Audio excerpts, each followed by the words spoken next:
শুক্রবারে রান্নাবান্না হচ্ছে। আজকে রান্না করছি পাহাড়ি মুরগি, একদম লাইট মশলায়, আলু ছাড়া ঝোল।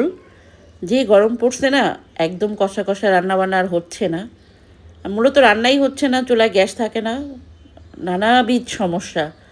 তো আজকে পাহাড়ি মুরগির ঝোল করব, আলু ছাড়া। আর ধনিয়া পাতা, ইলিশের লেজ ভর্তা করব একসাথে। আর যেটা রান্না করেছি পোলাও। তো আজকে যেহেতু শুক্রবারটাকে একটু স্পেশাল তো করতেই হয়। পোলাওটা সবার আগে রান্না করে রেখেছি একটু গ্যাস থাকা অবস্থাতে, যাতে সমস্যা না হয়। তো এভাবেই না দিনকাল চলতেছে, রান্নাবান্না ওভাবে হয় না। এদিক দিয়ে সালাদ কেটে নিয়েছি, রান্নাবান্না কিন্তু হয়ে গেছে। ভর্তাটাও করে নিয়েছি, পাটায় করতে পারলে ভালো হতো, কিন্তু সেই লেভেলের যোগ্যতা আমার নাই।